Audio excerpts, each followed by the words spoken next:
வணக்கம். உங்கள் சிநேகிதி மாலதி மகாதேவன். இந்த பதிவில் இன்னைக்கு ஒரு குட்டி கதை பார்க்கலாங்களா? அதுக்கு முன்னாடி நீங்கள் இதுவரைக்கும் நம்ம சேனலை சப்ஸ்கிரைப் பண்ணலைன்னா சப்ஸ்கிரைப் பண்ணுங்க. இந்த கதை உங்களுக்கு பிடிச்சிருந்தா லைக்ஸ் கொடுங்க, ஷேர் பண்ணுங்க.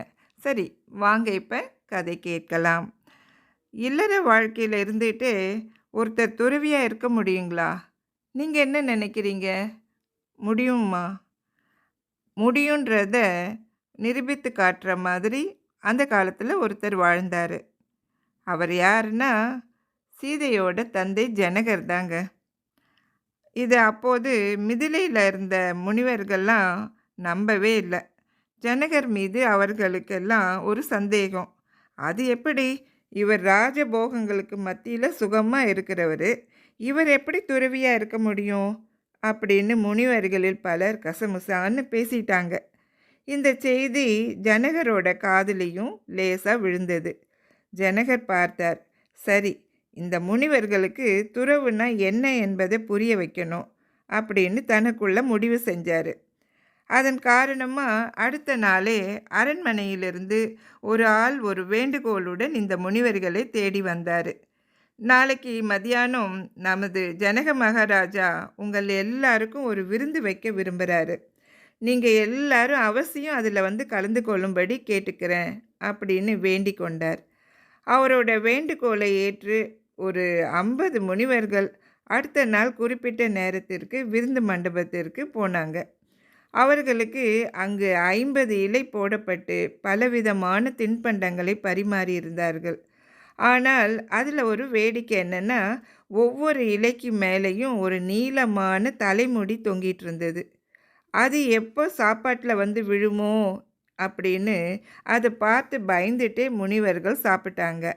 அரண்மனை பணியாளர்கள் மறுபடியும் உணவு வகைகளை நிறைய கொண்டு வந்து முனிவர்களுக்கு பரிமாறினாங்க.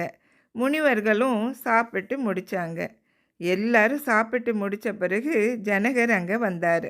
முனிவர்களை கைகூப்பி வணங்கிவிட்டு அவர், சாப்பாடு நன்றாக இருந்ததா, நன்றாக சாப்பிட்டீங்களா அப்படின்னு விசாரித்தார்.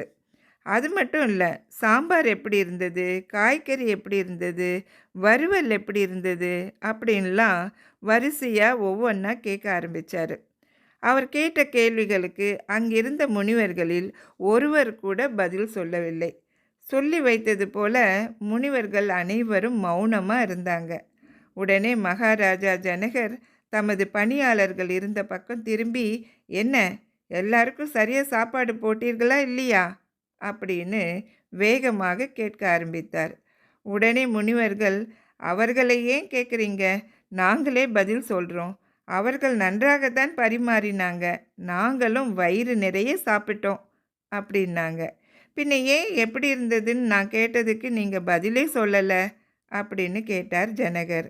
எப்படி பதில் சொல்ல முடியும், எங்களோட கவனம் முழுவதும் சாப்பாட்டில் எங்கே இருந்தது, அந்த தலைமுடி சாப்பாட்டில் விழுமோ அப்படின்னு அதையே தான் நினச்சிட்டு இருந்தோம் அப்படின்னு சொன்னாங்க முனிவர்கள். அதற்கு பிறகு ஜனகர் கூறினார், அது போலவே தான் நான் இருக்கேன். பிரம்மத்தையே எப்போதும் நினச்சிட்டு இருக்கும் எனக்கு இந்த ராஜபோகங்கள் சுகமாக இல்லையா என்று கேட்டால் சொல்ல தெரியுமா என்றார் ஜனகர். முனிவர்களுக்கு அதன் பிறகுதான் ஜனகரை பற்றி ஒரு தெளிவு ஏற்பட்டது. ஒருத்தர் எங்கே இருந்தால் என்னங்க, எதை நினச்சி கொண்டிருக்கார் அப்படின்றது தானே முக்கியம். நீங்கள் இதை பற்றி என்ன நினைக்கிறீங்க? உங்களுடைய கருத்தை கமெண்ட் பாக்ஸில் சொல்லுங்கள். நாம் இன்னொரு கதையோட நாளைக்கு சந்திக்கலாமா? நன்றி.